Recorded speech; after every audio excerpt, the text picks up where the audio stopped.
objectif de 30 000 hectares avec en accompagnement la mise en place de 11 000 tonnes d'urée. Au centre de Ndiaye, les discussions ont permis de faire le point des préparatifs et du respect des engagements de part et d'autre. Aujourd'hui, les intentions en matière d'emblavure dépassent même les prévisions. 30 285 hectares d'intention d'emblavure, ce qui est excellent. Le travail du sol est achevé pour un peu moins de 19 000 hectares et les semis ont démarré sur les chapeaux de roue. Donc nous pouvons espérer que l'objectif sera atteint et peut-être dépassé, ce qui apportera une contribution très importante à la formation de l'offre de riz. Les producteurs remplissent leur contrat parce que aussi le ministère a rempli son contrat. La mise en place de l'urée a donné de l'assurance aux producteurs. Aussi, l'engrais de phosphate de Matam sera bientôt en place. À Ndiaye comme à Nyandan, les producteurs ont fait état d'attaques aviaires. Les dortoirs ont été identifiés et les premières mesures de la lutte esquissées avec les responsables de la DPV. Des démarches sont aussi entreprises avec la Mauritanie pour une synergie des efforts. Globalement, les engagements sont respectés par les différentes parties pour réussir la plus grande campagne de contre-saison dans la vallée. Merci à Boubacar Kane. Après la vallée, nous nous rendons dans la région de Fatick. La riziculture réapparaît à Diofior, à Fatick précisément. 50 hectares seront aménagés pour la prochaine campagne agricole. Ceci a été possible grâce au projet Bas-Fonds financé par le gouvernement du Japon. Une délégation composée de bailleurs et autres techniciens s'est rendue sur le site de Baboulaye. Nous suivons ce reportage de Bachir Ba.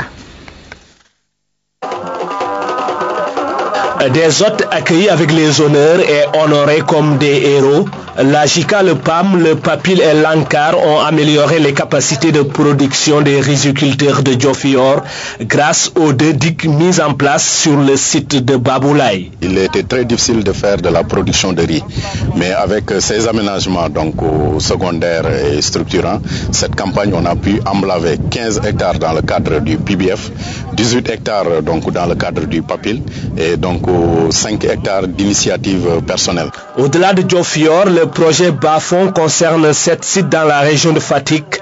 Il vise l'aménagement d'une superficie rizicole globale de 150 hectares. La construction de différents ouvrages de régulation, 16 ouvrages, la mise en œuvre d'un programme d'aménagement donc de parcelles. Au total, 530 parcelles ont été aménagées et la réalisation de plus de 6 km de diguettes de séparation. La mise en œuvre d'un programme aussi de production maraîchère dans plusieurs sites. Le maraîchage a déjà démarré. Le GIE Sakhdiam, composé en majorité de femmes, est à l'œuvre dans sa parcelle. Pour mieux atteindre sa cible, le PBF met un accent particulier sur les femmes. Outcome for us is really to ensure household food security. With that, we have l'objectif c'est vraiment d'assurer la sécurité alimentaire. Nous avons des jardins où l'on cultive des légumes. C'est une manière de permettre aux femmes de vendre les produits pour disposer de revenus afin d'être indépendantes et s'éloigner de la pauvreté. Les connaissances des femmes sont essentielles pour le choix de bonnes variétés de riz, pour le goût, pour faciliter la cuisson et la conservation, et même pour le stockage du paddy et des grains. Financé par le Japon et ayant pour agence d'exécution le PAM, le PBF est présent dans d'autres pays de la sous-région. Les bailleurs se disent satisfaits des résultats. En 2010, 6 000 tonnes de riz sont récoltées, soit une moyenne de 4 tonnes par hectare. C'est plus que doubler la production de riz et je suis heureux d'une telle réussite. Le projet Bas-Fonds cible pendant 3 ans 600 ménages, soit 3600 bénéficiaires directs. Des sessions de formation dans les différents domaines d'activité ont permis de renforcer les capacités techniques des exploitants. Bachir Ba, les acteurs de la filière risicole du Sénégal veulent redynamiser cette filière de riz local. Ils ont entamé une série d'ateliers devant mettre en place un nouveau plan d'action et renouveler les instances dirigeantes. Ces ateliers entrent dans le cadre de 3 projets de promotion pour la productivité du riz de la vallée dans le delta du Sénégal. Ce projet est financé par l'Agence française de développement Madindao. Sous l'impulsion de la SAED, le comité interprofessionnel de concertation sur la filière du riz local, plus connu sous le sigle CIRIS, a été créé en 1998. Il regroupe une dizaine de collèges et s'était fixé comme objectif d'asseoir une concertation pour la promotion du riz sénégalais. Après une longue période de léthargie, le comité entame un nouveau départ. Au cours de l'atelier consacré à la redynamisation du CIRIS, plusieurs contraintes ont été identifiées, parmi lesquelles un dysfonctionnement et une désolidarisation de certains acteurs, contraintes qui ont laissé le producteur à lui-même. Nous voulons que les choses se recentrent, que les producteurs restent dans le secteur de la production, les industriels de la transformation prennent leur rôle pour pouvoir effectivement, avant récolte même, discuter et s'accorder sur le prix avec les producteurs, transformer, et aux commerçants, effectivement, de vendre. Et comme aujourd'hui, dans le nouveau contexte institutionnel, il y a la société de promotion et de commercialisation du riz, dans la discussion, on prendra en compte cette nouveauté-là. Pour le directeur général adjoint de la SAED, qui a rappelé l'option du gouvernement de réduire les effets négatifs des importations du riz sur l'économie nationale, des efforts sont encore à faire sur la mise en valeur dans la vallée du fleuve Sénégal. Les différents acteurs ont ensuite échangé sur les termes de référence des futurs ateliers qui devront déboucher sur l'adoption du nouveau plan d'action du CIRIS et le renouvellement des instances de base. La Grande Muraille Verte est en train d'être concrétisée dans les zones ciblées. Cette ambition africaine concerne 3 régions, les régions de Tambacounda, Louga et Matam. Grâce au programme alimentaire mondial, des milliers d'arbres sont en train d'être plantés et ce, chaque année. Louis-Philippe Sagna. Il faut emprunter une piste caoteuse pour atteindre Widi Tchengoli à 133 km de Louga. Dans cette zone sylvo-pastorale, une ambition propre à tout un continent se réalise progressivement. La Grande Muraille Verte. Quand on entend parler de la Grande Muraille Verte, on croit que c'est une muraille continue. Mais non, ce n'est pas une muraille continue parce qu'il y a l'aspect élevage qu'il faut prendre en compte. Donc on fait de telle sorte qu'on a des parcelles sporadiques de par-ci, par-là. C'est éventuellement gérer le parcours traditionnel du bétail. Pour le Sénégal, il est question de réaliser 817 000 hectares dans 3 régions administratives, Tambacounda, Matam et Louga, soit sur une longueur globale de 545 km et une largeur de 15 km. Chaque année, nous réalisons 5 000 hectares de plantation. 5 000 hectares en moyenne. Parfois c'est 5 500, parfois 5 300. Et ça depuis 3 ans. En plus de ça, nous sommes en train de développer un autre grand programme de mise en défense. Parce que la Grande Muraille, ce n'est pas que de la plantation, mais également des activités de mise en défense, des activités de génération de revenus. En 2011, 385 personnes, dont une quinzaine de techniciens, ont été mobilisées pour la plantation. Grâce au programme Vivre contre Travail du Programme alimentaire mondial, d'importants efforts ont été fournis.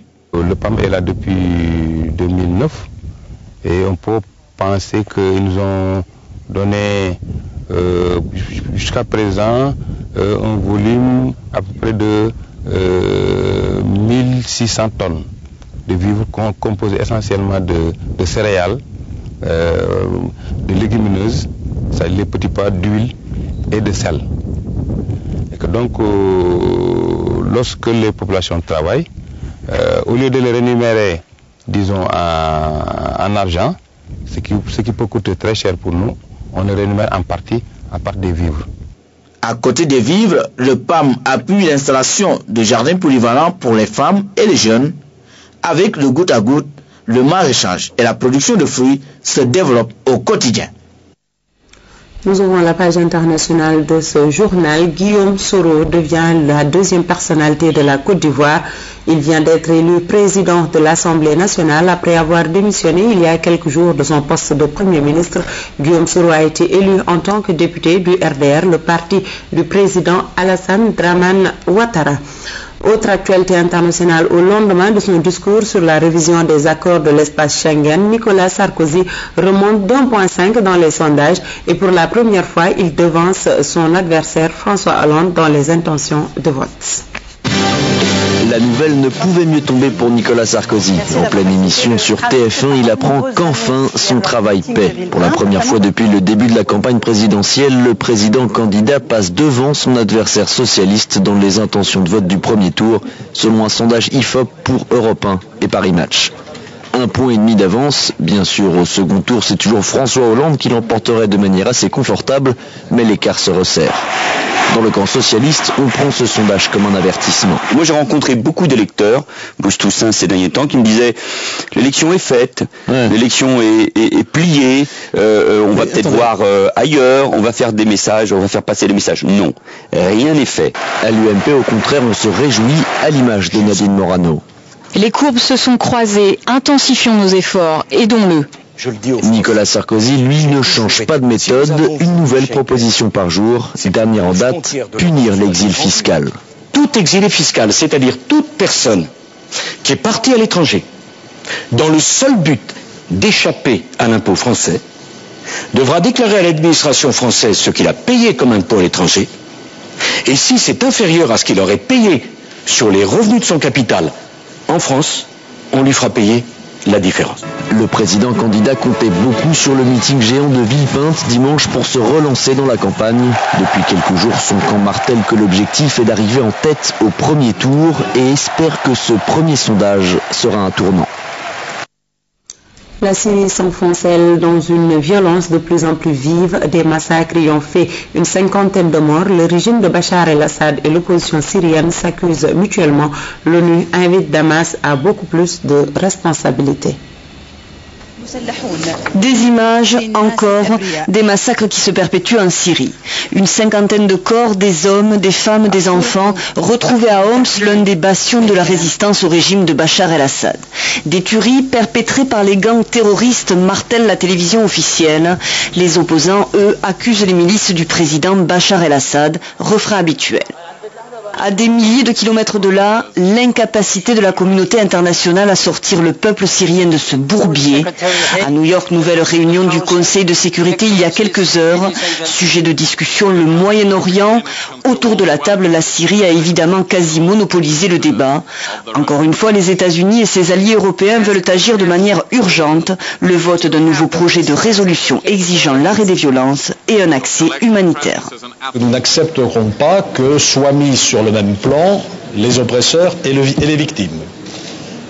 Au début de ces événements, les manifestants ont exprimé leur aspiration à la liberté de manière pacifique. Et c'est le régime qui a utilisé la violence pour les réprimer. Le régime syrien qui continue donc de clamer que ce mouvement d'opposition est constitué de terroristes. Bachar el-Assad, soutenu par ses alliés russes et chinois, Moscou et Pékin s'obstinent, refusant toute action unilatérale au nom de l'ingérence. Nous espérons que les partis concernés expriment leurs aspirations politiques à travers des moyens légaux et non violents et résolvent leurs différences par le dialogue. Dialogue de sourds et inertie, plus de 8500 morts selon l'Observatoire syrien des droits de l'homme. C'est le bilan qui augmente de jour en jour du nombre des victimes depuis un an, depuis le début du soulèvement populaire contre le régime de Bachar el-Assad. Nous nous rendons à Thiès pour aller à la découverte de cet élève de CM2 qui avait une cardiopathie et cet élève souffrait donc de cardiopathie et il avait du mal à se faire soigner. Mais grâce à la solidarité de la famille éducative, cet élève a pu se rendre en France et s'est fait opérer. Il est de retour dans sa classe. Nous allons à sa rencontre dans ce reportage de Mortal Diop. Malik Diagne a recouvré la plénitude de ses moyens maintenant. La cardiopathie qui l'empêchait de suivre correctement ses cours n'est plus qu'un mauvais souvenir. Grâce à la solidarité de la communauté éducative de Thiès, cet élève de CM1 a pu se faire soigner en France. De retour, accompagné de sa mère, il est revenu exprimer ses remerciements à la famille scolaire de Thiès.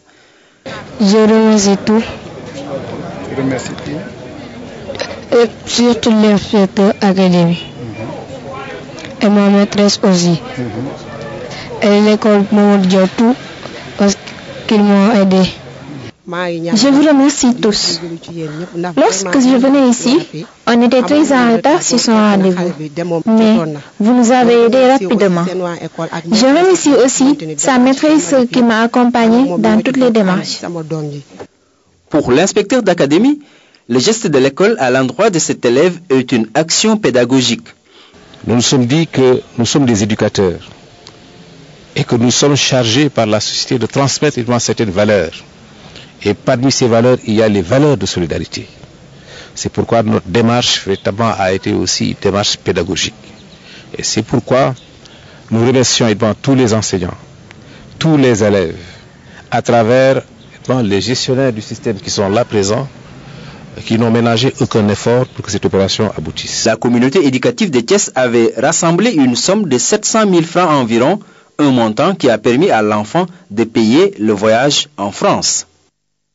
Retour sur la célébration de la journée du 8 mars pour parler des conditions de vie et de travail des employés de maison. Ces derniers ont mis sur pied le MEMS. Le MEMS, c'est le mouvement des employés de maison du Sénégal afin de mieux prendre en charge les préoccupations de ces employés de maison. Le 8 mars a été une occasion pour sensibiliser davantage sur les problèmes rencontrés par cette couche vulnérable de la société.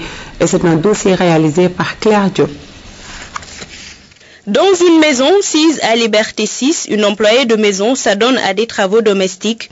L'activité est renouvelée chaque jour du matin au soir avec à la fin du mois un salaire très inférieur au travail abattu.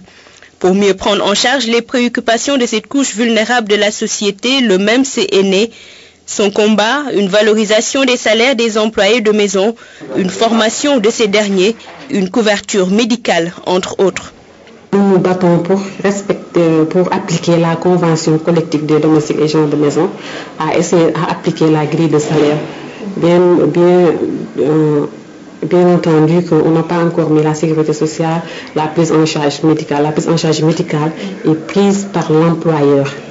Maintenant, le premier objectif, c'est de placer un domestique ou genre de maison avec un salaire de minimum 40 000. Le mouvement s'attelle depuis sa création en avril dernier au placement de personnel de maison.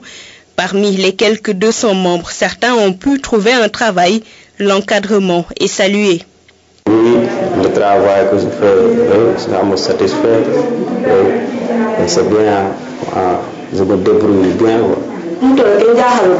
Vraiment, je remercie beaucoup le mouvement. Moi, je viens de la Casamance. Le mouvement m'a trouvé du travail. J'ai mon salaire et tout, je travaille sans problème. Du côté de l'employeur, trouvé sur place, le service est satisfaisant. La discrimination est à bannir. Il faut considérer les bombes comme des êtres humains. On n'est pas mieux qu'elles parce qu'elles font ça parce qu'elles n'ont pas des études poussées par exemple ou pour trouver du travail ou bien des moyens. Elles viennent des villages donc il faut les aider. Cette visite est la première partie de cette caravane des domestiques et employés de maison. Le but est de former les adhérents mais aussi de pousser les autorités à mieux prendre en charge leurs difficultés pour de meilleures conditions de vie. Claire Diop, on parle sport à présent. La proposition de nomination d'un entraîneur national relève exclusivement de la fédération et non du gouvernement. C'est ce qu'a affirmé le ministre des Sports, Abdoulaye Makhtar Diop. Il s'est exprimé en marge d'une cérémonie de remise de matériel. Tout à l'heure, il est au micro de René Léon Fonseca.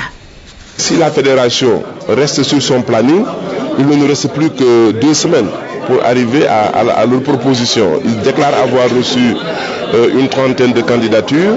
Il y a quelques semaines, le président de la fédération m'en avait transmis copie, mais la présélection, la sélection et la proposition de nomination d'un entraîneur national, qu'il soit sénégalais ou autre, parce qu'il y a un candidat sénégalais, relève exclusivement de la compétence de la Fédération sénégalaise de football.